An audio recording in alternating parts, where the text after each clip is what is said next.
Selamat datang di podcast Senin Kawaii, menjadikan hari Seninmu lebih berarti.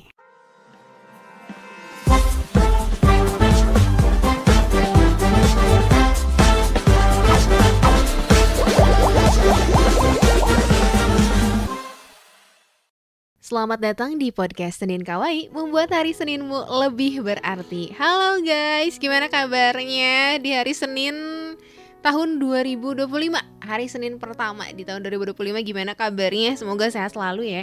BTW, kita baru ketemu lagi nih di Senin Kawaii. Ya, seperti biasa kita bakalan ngobrol di Senin Kawaii ini.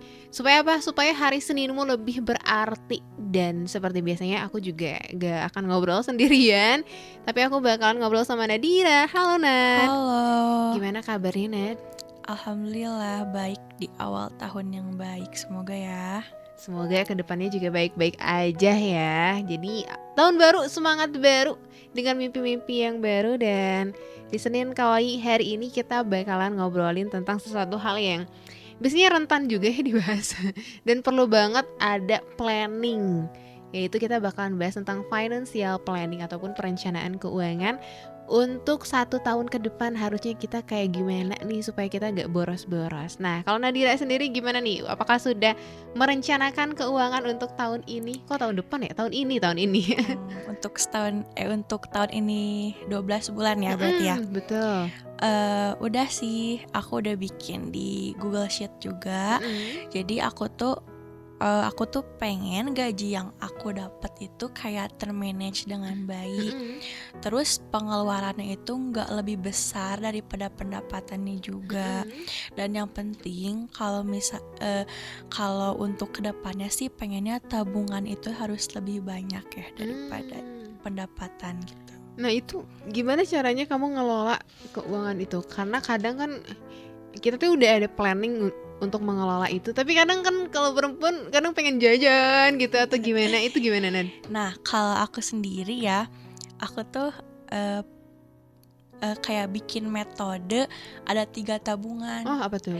Jadi yang pertama itu tabungan wajib. Tabungan wajib itu yang benar-benar kalau misalnya kita dapat gajian itu tuh harus ditaruh di setor. Misalnya kita gajian 2 juta ya, misalnya 500.000 itu jadi tabungan wajib kita. Jadi setiap kita gajian itu 500 tuh harus udah ditaruh duluan sebelum melakukan pengeluaran yang lain. Terus yang kedua itu ada dana darurat. Karena dana darurat itu kayak sewaktu-waktu kalau kita sakit, kalau kita liburan dan butuh uang, dia tuh bisa dipakai. Jadi untuk tabungan tadi ya, tabungan wajib itu kita tuh gak boleh sentuh sama sekali gitu loh.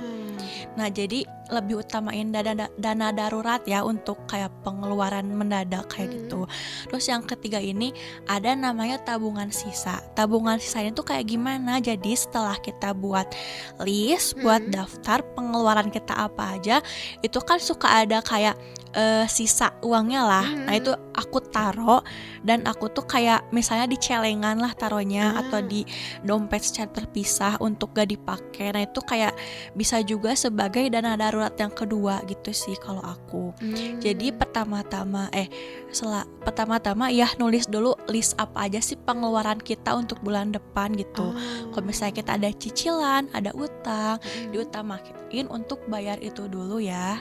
Lalu yang kedua itu masukin ke tabungan wajib, yang ketiga ke dana darurat, dan yang terakhir itu yang sisanya itu disimpan. Kalau aku gitu. Oke, berarti memang setiap awal bulan tuh ada budgeting gitu ya. Nah iya betul. Budgeting. Berarti kamu kalau misalkan nabung itu kan ada 3 tabungan. Itu pakai yang fisik, kayak misalkan celengan atau misalkan di bank juga? Nah kebetulan aku punya 2 bank.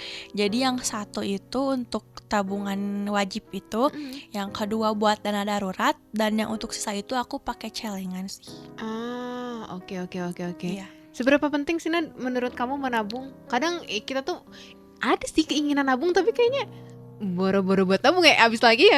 Nah itu gimana tuh Nan? Jadi aku sih kayak tadi ya, jadi pengeluaran aku tuh kayak dipres banget sih Indah. Jadi misalnya nih skincare aku habis, itu tuh kayak ya udah deh, skincare tuh mending nyicil aja per bulannya satu. Jadi aku belinya tuh sebelum mereka habis, ngerti gak? Nah jadi antisipasi sebelum abis itu aku udah punya ininya apa sih namanya cadangannya gitu. Jadi itu juga kayak buat ngepres budget aku juga buat pengeluaran gitu. Jadi kan bisa dicicil per bulannya gitu. Oke, berarti pandai-pandai mengelola keuangan Nah, dan iya. mempres pengeluaran. Nah sebenarnya buat jajan juga boleh. Cuma kalau aku ini sekarang jajan itu kayak di target juga sih, kayak di apa ya, di ada limitnya lah. Misalnya sehari. sebulan itu cuma 100.000 jajan buat jajan receh-receh kayak jajan cireng, jajan seblak itu tuh harus 100.000 aja deh gitu selama bulan ini gitu kalau aku. Bener ya, berarti mengelola keuangan juga salah satu cara untuk men-challenge diri kita supaya kita bisa nggak boros juga. nggak boros dan disiplin juga. Nah, kamu udah menerapkan ini dari kapan, Nat? Dari bulan sekarang sih. Oh, resolusi 2025. Iya, soalnya aku tuh sama kayak Indah kali ya, jadi kayak punya uang dikit tuh segala pengen dibeli gitu. Betul. Jadi sekarang tuh kayak kita nggak tahu kedepannya bakal ada apa. Benar Apalagi banget. kan katanya mau ada virus lagi ya di Tiongkok, kita nggak tahu bakal lockdown lagi apa enggak. Semoga enggak, jangan sampai. Cuma kan kalau misalnya nggak kerja gitu kan kita punya tabungan gitu setidaknya gitu. Iya, benar. Ini juga jadi reminder aku nih, kayaknya 2025 harus sama juga, financial planningnya harus bener ya. Iya, jadi kita harus bikin list aja sih gitu.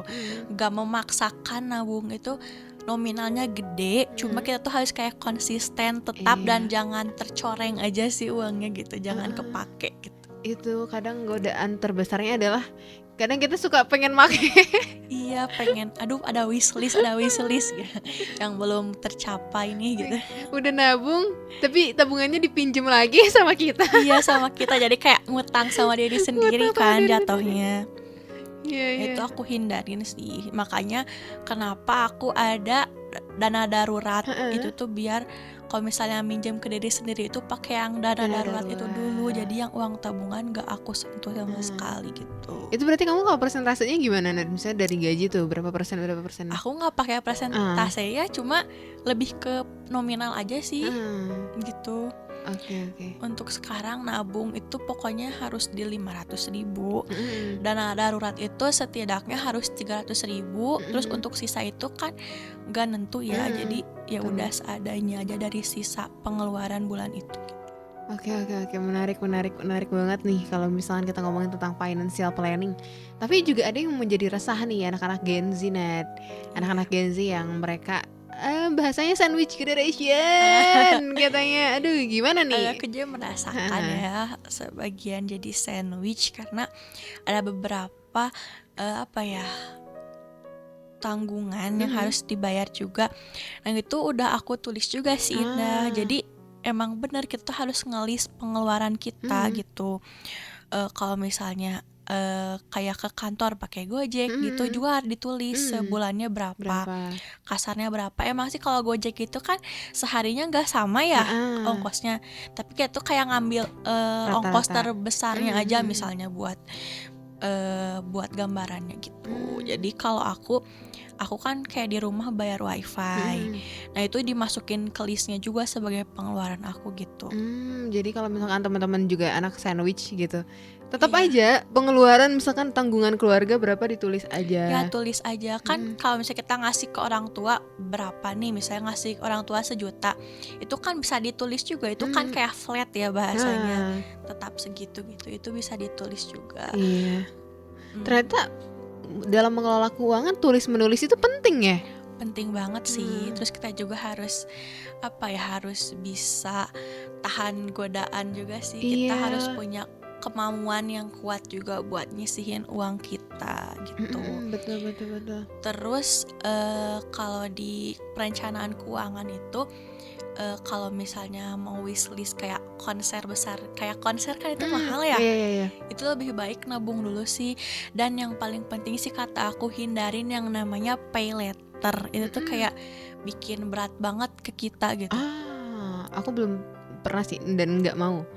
Iya, jadi kalau misalnya aku sendiri sih pay later-nya lebih kayak waktu itu karena emang mendesak dan kebutuhan aja yang harus aku penuhi di hari itu. Jadi ya terpaksa harus ngelakuin pay later dan pasti bakal pusing gitu bayarnya gimana. Jadi saran aku mending uang kalian tuh habis di hari itu loh, daripada kalian habis buat nyicil gitu. Iya iya iya iya. Nah, itu pentingnya kita punya tabungan. Jadi Nah kalau iya, misalkan kita lagi butuh banget nggak nyampe ke pay later, tapi kita bisa pakai tabungannya kita. iya, jadi lebih baik kayak misalnya aku pengen barang harganya 300.000, mending aku di bulan itu kehilangan 300.000 daripada 100.000 per bulannya gitu misalnya. Karena kedepannya ini kan kita nggak tahu bakal dapat uang lagi atau enggak gitulah bahasanya. Jadi kita tuh kayak apa ya, kayak ada antisipasi lah ke depannya, kita gak akan tahu kayak gimana. Anggap aja ke depannya ini kita bakal susah finansialnya, jadi kita Iya. harus nyisihin uang. Jadi bener ya, menabung itu adalah salah satu antisipasi kita untuk ke depannya. Dan menarik juga metode menabungnya dari Nadira ya. Jadi ada tabungan wajib Iya, gitu. tabungan wajib yang gak boleh tercoreng sama sekali. Kemudian tabungan Iya, darurat dan darurat. sama tabungan sisa. Kalau Sisa. ada sisa nabung gitu. Iya, betul. Dan kita harus setiap harinya punya limit, kamu tuh jajan berapa gitu ya. Selain itu juga kan kalau ngurangin jajan itu kita juga sehat kan. Betul. Bawa bekal gitu ya guys ya. Iya. Menarik 2025. Yuk kita harus semakin semangat untuk menabung ya. Iya. Menabung supaya apa? Supaya ya kita bisa, kalaupun nanti ada suatu hal yang tidak diinginkan, kita punya tabungan yang bisa membantu kita. Atau misalkan kita punya target besar, menabung dari sekarang, pengen umroh gitu kan, nabung Iya, dari bener sekarang. banget, buat umroh, buat liburan. Terus apa ya, menghindarkan diri kita dari sifat konsumtif juga. Iya. Dan menghindarkan diri kita juga dari sifat mengutang ke orang Nah, iya. lain. Karena kita udah punya Berat tabungan. banget ya Allah punya utang teh gitu. Iya, jangan sampai ya pay later dihilangkan, apalagi ada bunganya kan nanti Iya, itu gede banget. berat. Gitu guys. Jadi di 2025 ini mari kita semakin semangat menabung, jangan boros-boros. Berarti kalau Dan misalkan jangan ngutang. jangan ngutang ya. Berdoa semoga ya dijauhkan dari ya sifat hutang menghutang, atau ada orang yang ngutang ke kita. Jangan sampai juga. Aduh berat soalnya ya guys ya, kita belum jadi konglomerat gitu. Aduh, itu mungkin dari kita. Nah, terakhiran ada yang mau disampaikan lagi? Kalau pesan aku ya, pokoknya sifat konsumtif kalian itu kayak kasih batas lah. Jangan apa ya, bahasanya sekarang BM, tau Iya, gak sih? betul. BM ini Betul. itu tuh harus kalian tahan. Cara tahannya adalah melakukan sesuatu hal yang positif. Misalnya kayak olahraga atau nonton juga nggak apa-apa sih, yang penting keinginan kalian itu kayak tergantikan gitu loh pemikirannya. Jadi menurut pesan dari aku, pokoknya sifat konsumtif itu harus dikurangin gitu. Iya, jangan boros-boros gitu ya, harus banyak menabung karena target kita banyak. Kita belum umroh jadi harus nabung umroh gitu. Belum nikah juga. Iya, belum beli rumah. Belum beli rumah gitu kan, KPR mahal banget. Jadi yuk kita nabung bareng-bareng 2025 ini jadi pribadi yang gak konsumtif, jadi pribadi yang gak boros.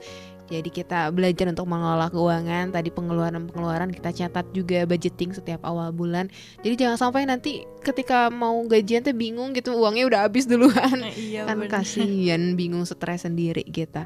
Itu mungkin guys yang bisa kami sampaikan di Senin Kawaii hari ini. Semoga memantik diri kita untuk senantiasa rajin menabung, karena menabung itu adalah pangkal kaya. Dan kita akan ketemu lagi dalam podcast Senin Kawaii pekan depan. Dadah. Dadah.